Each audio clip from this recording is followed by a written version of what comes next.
சமீபத்துல ஒரு அவார்ட் ஷோல நடிகை சிம்ரனுக்கு அவங்களுடைய 30 வருட திரைப்பயணத்தை கௌரவிக்கிற விதமா ஒரு அவார்ட் கொடுக்கப்பட்டுச்சு. அவார்ட் வாங்கின சிம்ரன் ஒரு நடிகையை பத்தி சூசகமா பேசியிருந்தாங்க. இவங்க ஒரு நடிகையோட படத்தை பார்த்து ரொம்பவே நல்லா பண்ணிருக்கீங்கன்னு சொல்லி நடிகை சிம்ரன் அவங்களுக்கு மெசேஜ் பண்ணதாகவும், திரும்ப அந்த நடிகை நிறைய ஆன்டி ரோல்ஸ் பண்றதுக்கு இந்த மாதிரி ரோல் எவ்வளவோ பெட்டர்னு சொல்லி சிம்ரனை காயப்படுத்தின மாதிரி அவங்க திரும்பி மெசேஜ் பண்ணதாகவும் அதுல சொல்லியிருந்தாங்க. நிறைய டப்பா ரோல்ஸ் பண்றதுக்கு இந்த மாதிரி ஆன்டி ரோல்ஸ் எவ்வளவோ பெட்டர் அப்படின்னு நடிகை சிம்ரன் மேடையிலே பேசியிருப்பாங்க.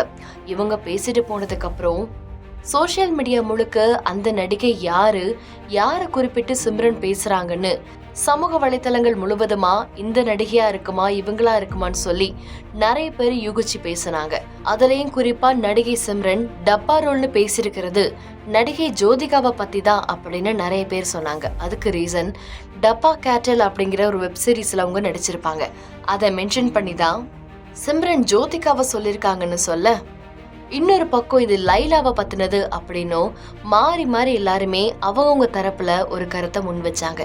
ஆனா இதுக்கு முற்றுப்புள்ளி வைக்கிற விதமா ரீசெண்டா இப்ப சிம்ரன் ஒரு இன்டர்வியூல கலந்துக்கிட்டாங்க.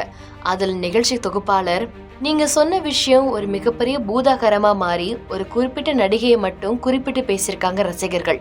உண்மையிலேயே அது யாரை பத்தினது, யார் அப்படி பேசினாங்கன்னு அவங்க இன்டைரக்டா கேட்க, அதுக்கு சிம்ரனும் அது இந்த அளவுக்கு பெருசாகும்னு நினைச்சு பார்க்கல, ஆனா நான் நினைச்ச மாதிரி அது கரெக்டான மீம்ஸ்லையும் கரெக்டான ஆடியன்ஸையும் கரெக்டான நோக்கத்தையும் தான் போய் சேர்ந்திருக்கு அப்படின்னு அவங்க சொல்லியிருக்காங்க. நான் யாரை நினைச்சு சொன்னனோ அதுதான் கரெக்டான ஆடியன்ஸுக்கு போய் சேர்ந்திருக்குன்னு அவங்க சொல்ல, அப்போ கரெக்டா ஜோதிகா தான் அவங்களுக்கு அந்த மாதிரி மெசேஜ் பண்ணிருக்காங்கன்னு ரசிகர்களும் ஒரு முடிவுக்கு வராங்க.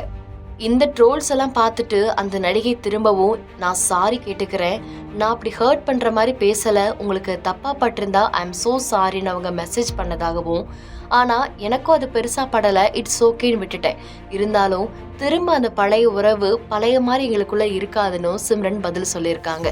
இருந்தாலும் அவங்க கூட நடிக்கணும் அப்படின்னா கதை நல்லா இருந்தா கண்டிப்பா நான் போய் நடிப்பேன் அப்படின்னு சிம்ரன் சொல்லியிருக்காங்க. இது ஜோதிகாவை தான் கண்டிப்பா குறிப்பிட்டு சொல்றாங்கன்னு சிம்ரனே கன்ஃபஸ் பண்ற மாதிரியும் அந்த இன்டர்வியூல சொல்லிட்டாங்க. ஆங்கர் கேட்ட கேள்விக்கு ஒரு வார்த்தை கூட நோன்னு சொல்லாம இன்டைரக்டா அது ஜோதிகா தான் அப்படிங்கறத கன்ஃபஸ் பண்ணிருப்பாங்க நடிகை சிம்ரன். இன்னொரு தரப்பினர் சிம்ரனுடைய இன்டர்வியூக்கு முன்னாடி அவங்க அவார்ட் ஷோல பேசினதுக்கு அப்புறம் இது லைலாவை பத்தி தான் சொன்னதுக்கு அப்புறம் லைலாவே கீழே கமெண்ட்ல நான் இந்த மாதிரி இன்னொரு ஹியூமனை ஹர்ட் பண்ற மாதிரிலாம் பேச மாட்டேன் அப்படின்னு அவங்களே அவங்கள பத்தி சொல்லியிருப்பாங்க. அப்ப கண்டிப்பா இது ஜோதிகாவை பத்தி தான் சிம்ரன் பேசியிருக்காங்கன்னு சொல்லி எல்லாருமே சிம்ரனுக்கு சப்போர்ட்டா கமெண்ட்ஸ் பதிவிட்டுட்டு வராங்க. செய்திகளை உடனுக்குடன் தெரிந்து கொள்ள கீழ்கண்ட கேபிள் மற்றும் டிடிஹெச் நெட்வொர்க்குகளில் எம்நாடு செய்தி தொலைக்காட்சியை காணுங்கள். பாதகம் செய்பவரை கண்டால் நாம் பயம் கொள்ளலாகாது பாப்பா, மோதி மிதித்து விடு பாப்பா, அவர் முகத்தில் உமிழ்ந்து விடு பாப்பா.